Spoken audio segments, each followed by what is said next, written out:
Welcome to the Smile Sisters podcast, powered by the LA Dental Clinic. In each episode of the Smile Sisters, host Dr. Ozzy and Dr. Arezoo Nasiry show you how you can transform and maintain your smile. The sisters explain everything you need to know about your mouth and why keeping it healthy is key to your overall health. Hi everybody, we're the Smile Sisters. Yes, we are. Welcome back to another episode. Yes, and today we're going to talk about a kind of a scary topic, which is complications after wisdom teeth surgery. Mm-hmm. So this is a big, scary topic for a lot of people. So it's one of the number one questions we get asked when people come for a consultation. Right. What are the risks and complications? What am I to expect? Let's start with the biggest complication after wisdom teeth extraction. What would that be?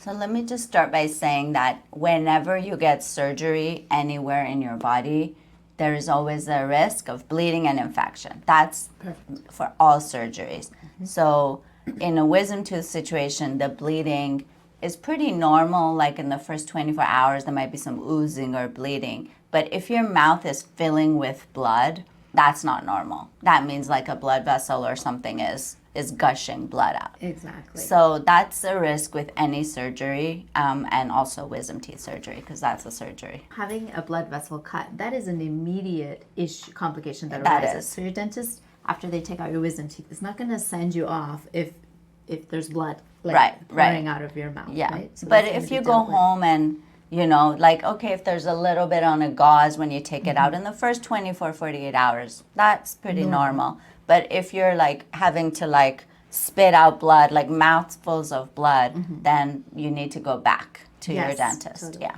So after the surgery, usually you'll stay in your dentist's office and they will wait for the blood to stop. They'll have you kind of have gauze in your mouth. Usually we wait at least 15 minutes and make sure bleeding has stopped and you have gauze in there. But still, things can happen. That's true. Yeah. So what can lead to bleeding starting again after you've gone home? I mean, it's basically when the wound gets disrupted, right? So we suture it up, close it, but if the blood isn't clotting, or we've talked about this before, if you're on anticoagulant medication, you're way more likely to have this complication, which is bleeding.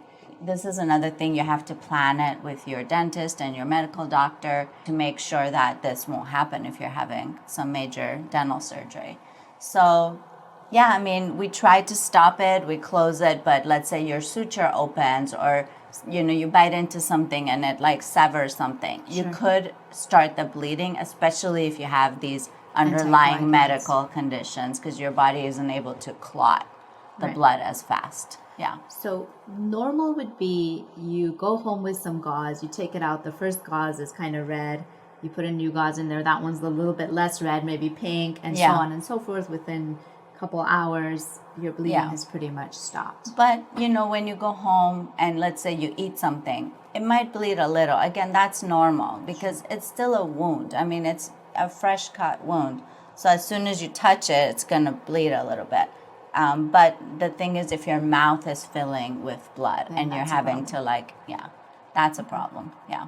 So then you want to call your dentist, go back, and they might have to resuture something. Yeah, they might have to close it back up, resuture it. The worst thing is if you're on anticoagulant medication and it's just unstoppable, you might need to go to the hospital. Sure. And get blood transfusion or something. But generally, that's pre-planned. So yes. You don't want to get there. That's why we want to do a thorough medical history before you have your teeth extracted. For sure. The other complication that is, again, common to all surgeries and all parts of our body is infection. Sure. So infection in the mouth can happen just like anywhere else in the body, and it has to do with some bacteria getting introduced into the wound. Mm-hmm. Now, after wisdom teeth surgery, we always do antibiotics because we want to prevent this infection issue. But if you are a smoker, especially if you're a heavy smoker, you're way more likely to have this complication. Right. Yeah. Right. Sometimes this complication is called dry socket. Yes. Right? Mm-hmm. So that can be quite painful. usually arises a few days after the surgery is done, so not right away. You're not going to see it right away. It's going to take a few days to kind of like build up. Right, because it has to get infected, basically. Yeah, exactly. So, and other signs of infection are like pus coming out, like a liquid coming out that's more like green or grayish in color, and it has like a pretty bad taste. I think healing, if you're in tune with your body and you have a surgery, expect some pain and things, but you need to see it in a decreasing, like it shouldn't be getting worse and worse after the first week, second week. You need to be in tune with that and know that, okay, by now it should start to feel better. So I think you have to also be in tune enough to know, oh, do I have an infection? Do I have dry socket? Because your dentist isn't going to see that because that happens later on. A few days later. Yeah. So if you know what to look out for, and like you said, you are taking good care of yourself and you kind of know that things are improving, then you're on the right track. That's right. And most people are fine after wisdom tooth extractions. Yeah, of course. These are some These are rare complications. Sure. Let's talk about a complication that's very specific to wisdom teeth. Yes. Because of the anatomy and the location of your teeth. So we all have a nerve going down our jaw, and this nerve innervates all of our teeth and our chin. And that nerve can be very, very close to the roots of the wisdom teeth. Of the back wisdom teeth, the lower ones. So one of the biggest risks of having lower wisdom teeth taken out is if we damage that nerve. If we damage that nerve and it's like really cut, then you're gonna have numbness in your lip and chin for the rest of your life. Right. So that nerve innervates the side of your lip and your teeth on that side as well. Yeah, and your teeth will be numb too. Yeah. So you won't know if you have a cavity or anything, like you won't feel any pain in your teeth or your gums or your chin. So we always, that's like a huge kind of thing that us dentists worry about and think about.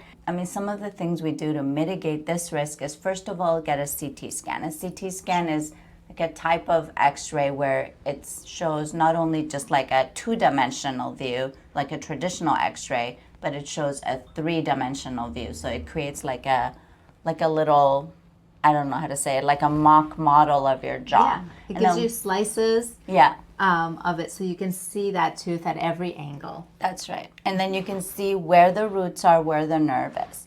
And one thing that we can do to prevent this nerve damage is a procedure called a coronectomy. It sounds really crazy, but coronectomy is like crown, like head. So we just like chop off decapitation the head of the tooth. We decapitate your wisdom tooth. So wait, let's talk about that. So what happens with wisdom teeth that are sometimes stuck in the angle of your jaw? So this nerve travels from your jaw down here.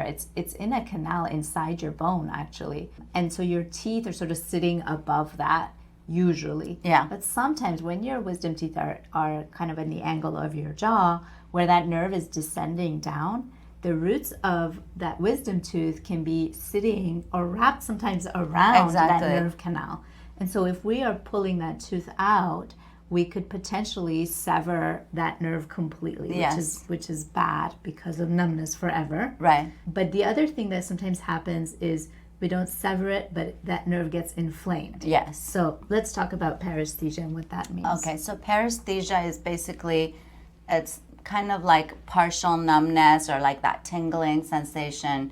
Most of the time, I think in the literature, it's over 93%. It's totally reversible. So the nerve gets inflamed. So if you think about it, there's a nerve and there's like all this inflammation around it. So the nerve is just getting squished. And you can try that with any part of your body. If you squish it, it'll become numb because the nerves just get squished. So once that kind of inflammation subsides and the nerve can expand again, then your sensation will come back. As that nerve heals or the inflammation goes away, the surface area where you have numbness decreases over time. That's right. So that's why we track it, we mark it, and we can see that the nerve function is improving. It's improving, and we just like let it heal from there. Exactly. That's how we know things are getting better. It's not severed or irreversibly damaged. Yes. Right? Yes. So then what if before we do the surgery, we see that the roots of the tooth are sitting on top of that nerve. So then we would do something called a coronectomy that you Right. talked about. So usually you take out the whole tooth when you remove a wisdom Of course, tooth. that's the goal. That's the goal. Okay. But if the nerve is really intimately kind of like entangled with the roots of your lower wisdom teeth, we don't go all the way down to the tippy tips of the roots. We will cut off the top part of your tooth, and we'll leave that little piece of root that's the closest to the nerve in there. Yes. Then we graft it and we suture it. Now, again, I've looked at some literature on this. I think it's 96%, something like that, of the time that heals and it's done. And that piece of root just stays in the bone there. Yeah, and it it's just fine. stays there forever. Yeah. Yeah. But in some occasions, I think like 5 to 6% of the time, it can get reinfected. Your body can reject that little piece of root. So it would require a second procedure. We'd have to go back in and remove it. But in 100% of the cases, you've avoided any nerve damage. Right, because by the time you have to go back in, does that root move? Yes, your body basically pushes it up. Sure. Pushes it up away from the nerve. So now it's a much safer procedure to go and just take it out. Even if you have to remove it, you're not close to the nerve any That's longer. right. But it does require a second procedure, which is not ideal. That's Right. Again, we don't want that. We want to take it out in one shot and be done with it. But we'd rather you not be numb for the rest of your That's life. right. That's right. If you need to do a coronectomy, do you know that ahead of time? Of course, we want to plan it. What I tell people is, because normally people are sedated for this, is I will attempt to take the tooth out. But if I'm really, trying and I'm not able to reach that little piece, I'll leave it in there. Like, I'm not going to want to go digging in there. So I will give it a try, but I won't really, go after it as much when it's that close. And when you look at your CT scan beforehand, often you know that there's a high chance that you might be doing a coronectomy already. That's right. I want to talk about one risk that is almost basically it's like the most highest risk, which is age. Unfortunately, as we get older, and older I mean above 25. I mean, I'm not talking, like in 50s, your 60s. Okay. Because as we get older, once we're past the age of 25, all these risks that we've talked about increase a lot. Mm-hmm. If you do the wisdom teeth surgery as a teenager or as a young 20-something, all these risks are minimized. Why? First of all, your bone is much more malleable. So the bone is like a sponge. And as we get older, it becomes stiffer and stiffer. So when we're trying to take teeth out, if the bone is more spongy, it can give and the tooth can come out easily. As we get older and the bone becomes more stiff, now we have to cut the bone more, we have to cut the tooth more. So it's more cutting, more surgery, way more invasive. And then secondly, when you're younger, you just heal faster. Mm-hmm. You're going to clot. You probably won't have all these underlying medical issues like being on blood thinners or having diabetes. All these things that can create delayed healing. Sure. So you're more healthy, your bone is more malleable, and thirdly, the roots of the wisdom teeth don't fully form until we're in our late teens. So now, what we talked about where the roots are approaching the nerve, well, the roots aren't even formed, so you don't have the whole tooth formed. So now you just have like a smaller like a little tooth bud, like a round bud, yeah. Sure. And then that's obviously not going to be close to the nerve because the roots haven't formed yet. So now you can just take it out. So age is a huge factor in wisdom teeth surgery. As we get older, risks go up because of the bone, the size of the tooth, also underlying medical issues like diabetes. Let's talk about diabetes for a second. So, So there's two types of factors. There's your body's factors that you're there, where the tooth is located, and how old you are determines like how hard the surgery can be or how well you can heal from it. Right. And then secondly is like chronic general illnesses that you accumulate as you get older. That's right. So the biggest risk factor with surgery is diabetes. Yes. And why is that? It's one of the biggest because your body just doesn't heal. You're way more prone to get infections, especially if it's not controlled. But even if it's controlled, because your sugar is spiking, your body isn't able to heal itself as fast. So you want to just, have it as controlled as possible, but you're way more likely to get infections as a diabetic after any surgery. This is just general. So increase is one of the most common risk factors for you specifically if you're diabetic. What about hypertension? Hypertension doesn't have like a specific thing for the wisdom teeth surgery, but it does affect the sedation. If you're not healthy enough to be sedated, then you probably have to do it under local, and that can create other issues like you're awake and the surgeon can't get in there as well.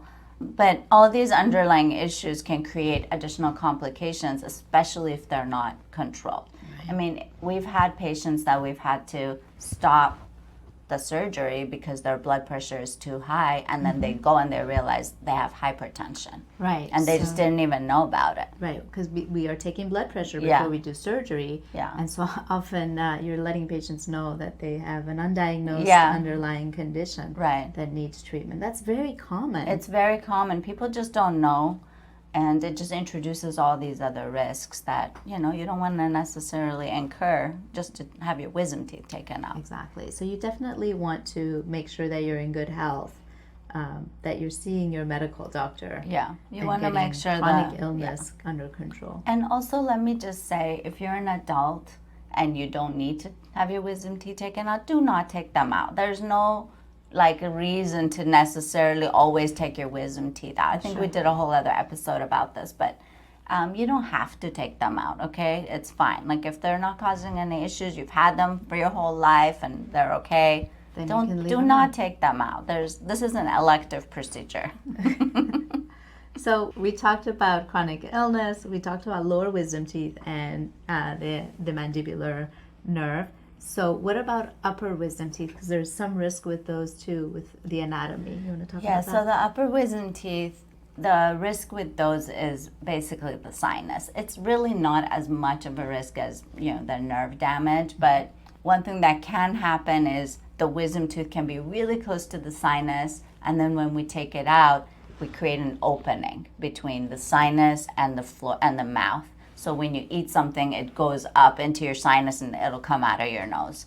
Normally, again, these little tears, it's called a tear in the sinus floor, are self-healing. We always pack it with some PRP, which we can talk about what PRP is. But we put PRP, suture it, and I would say 99% of the time it heals. But it can be that if that opening is very big, your sinus isn't able to heal itself, and that would require another surgery. I've honestly never seen this complication where you would need a second surgery. Right. Yeah. I mean, but if you have a sinus tear, you just fix it right then. Yeah. I mean, you just, the sinus, again, our bodies are so amazing and self-healing, and the sinus is just, quickly heals itself. I've never seen in my practice of 20 whatever years, a perforation big enough that would require a second surgery after wisdom teeth. But it can happen. It's a risk. So let's talk about what is the sinus. So the sinus is, why do we have sinuses? Not sure. I don't think anybody knows. Something about balance. Is it? Voice. So the sinuses are basically some air-filled pockets that we have in our face. Not in our face, in our bone of our face. Yes.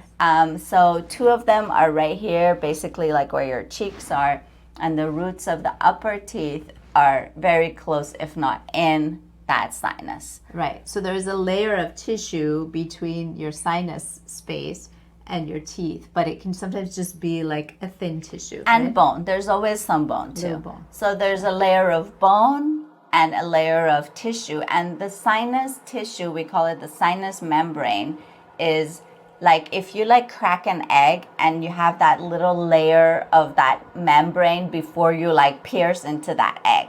It's like that. It's a very delicate and kind of smooth layer that you can easily infiltrate. Right. You can easily tear. So if you want to try it, you can just take an egg, crack the shell, and just try to peel the shell. The shell is like the layer of bone, and the that layer in between the the shell and the egg yolk and egg white is like the sinus membrane. So it can perforate very easily. Very easily. And often when you remove upper teeth, you perforate it. You do. You get like really small perforations. You get small sinus tears, that just heal by themselves. That's right. Okay. Yeah. So, but if the tear is big enough and your body cannot close it, then you might need another procedure to like go back and suture those pieces together. Sure. Yeah. And so when you take out an upper molar or wisdom tooth, there's some precautions you can take at home to avoid like poking a hole into your own sinus. Yes. So we want to avoid, for example, blowing your nose very hard because that's creating pressure from the inside of the egg, if you think about the egg, and like putting pressure on that membrane, and you're just like opening it up, especially if there's a hole, like stuff is going to be like coming out into your mouth. Sure. So, you just want to avoid like high pressure in the sinuses, like blowing your nose or sneezing really hard. Drinking through a straw. Sometimes. Yeah, so again, just like also with any kind of like bleeding or clotting or healing, you want to keep it still. Like for the first 24 hours, just put some gauze, pressure, just let it heal. Let your body do what it's supposed to do. Don't go poking around in there, pulling at your cheek, looking in there. Let it heal. Don't take a toothpick to it. Don't, please. Just let it heal. 24 hours. Keep it calm, and that'll resolve most of the healing issues. By the way, we mentioned these issues because these are things people do all the time. People like, always want to pull their cheek and look in there. Don't look. It's fine. Just leave it alone. But okay, so upper wisdom teeth extraction complication is perforation into the sinus. Right. It's super rare. And usually if there is a perforation, it heals by itself. Yeah. Or your dentist at the time of surgery will probably just suture that up Yeah. and it'll heal up just fine. Just be gentle with it. Yeah, So, okay, upper wisdom teeth, extractions tend to be much easier too because again, the bone density in the upper jaw is way more spongy. So the bone just gives, so you can easily remove the teeth. Yeah. Whereas in the bottom arch, especially again as you get older, it just becomes more like a rock. So now you're doing more drilling. You have to remove more bone. You have to cut and the more. proximity of that nerve And then you have a the real nerve complication. Yes. And I know we have patients who come here who've had only the upper wisdom teeth taken out because the other dentists are afraid to, because there's so much more risk with the lowers. I mean, let's talk about CT scans because now they're becoming more common in dental offices, but not every dental practice has a CT scan. Right. And so when you take a two-dimensional panoramic x-ray, that's that x-ray that shows your whole jaw, you guys have seen it, you see all the teeth, you're only seeing in 2 dimensions, and often that wisdom tooth looks like it's sitting right on the nerve. But when you take a 3D scan, what can you decipher from that? So if you think about something that's 2-dimensional versus 3-dimensional, if I have, for example, a nerve and I have a tooth, I don't know if the tooth is in front of it or behind it. If I look at it from a 2-dimensional point of view, I can just see that there's a tooth and a nerve and they intersect each other. Sure. But if I look at it 3-dimensional, then now I can see, it's actually not on it. It's like behind it or in front of it. So you can see more. But regardless, when they're that close, it doesn't even really matter. If you are so close to the nerve, you probably want to do the coronectomy to be safe. Sure. Yeah. And so that's why a lot of dentists shy away from removing them. Also not having a CT scanner. They don't really know where it is. Yeah. Okay. Yeah. Let me just talk about one other thing. I have not seen any literature on this, but just from my own personal practice, sedation. I know that when I am doing these very delicate surgeries, I'm close to the nerve, I like to just focus on the surgery. And it's nice for me when the patient is relaxed because when I have to also worry about how the patient's feeling, it's like, are you okay? How are you doing? Do you need a break? That takes away from my mental energy of focusing on that surgery. So I like a nice, relaxed patient where I can just 100% focus on the surgery. I have not seen any literature on this. I should probably research this. But I think that makes the surgery safer for me in my hands. Yes. Because I can just do the surgery, patient's relaxed, and then we finish. Whereas if I'm negotiating with the patient as far as like, are you okay? Can you stay open? Is it hurting you? Do you need more numbing? That's all taking mental energy from me, whereas I could be like 100% focused on surgery itself. So we could say that a non-verified complication of wisdom teeth extractions is thinking about your dentist and their needs. And so if you are relaxed, because some patients will be like, I don't need sedation, I can just be awake for this and it's fine. And most people want sedation, let's say that. But if they don't, sometimes it's better for your dentist as well, because they don't have to mind you as much and they can really focus on the treatment. Let me just also say sedation introduces a whole other host of risks. So again, it's not something you want to take lightly, because sedation, you could actually die. Like with wisdom teeth, okay, you could get numb, but with sedation, you could stop breathing and you could die, and it has happened. There are cases where people have died from wisdom teeth surgery. So it's not something you want to take lightly, but if you are more relaxed, then I can do a better job. So it's all about balancing all these aspects of risks and benefits. And even just, do you even need your wisdom teeth taken out? Unless there's a reason for it to come out, and if you're an adult, do not take it out. There's no reason, you know? If there's a reason, if there's a cavity, an infection, something, of course. But if they've been there your whole life and you're fine and it's not creating any periodontal issues, gum issues, cavity issues, then you should not incur these risks. No, and some people have room for their wisdom teeth. They grow in. It's just a third set of molars. And if you have room for them, they're healthy, they're in your mouth properly, you can leave them in, even if they're impacted. But if they are in a dangerous position or health-wise, you're not eligible for wisdom teeth extraction because of higher risks, you can just leave them in. Right, that's right. So it's a risk benefit analysis, and you know, it's good to know your risks. And I'm sorry this episode was so scary. But okay, so I think we can wrap it up there, hey? Yeah, I think so. So I think just overall, to minimize the risk, first of all, be younger. Be younger, you minimize a lot of risk. Work on that. Be younger, and consider the coronectomy if your wisdom teeth are really close to the nerve. Consider sedation if you're someone who's nervous and who can't handle, you know, staying open and dealing with all the noises and things of surgery. So, and don't smoke.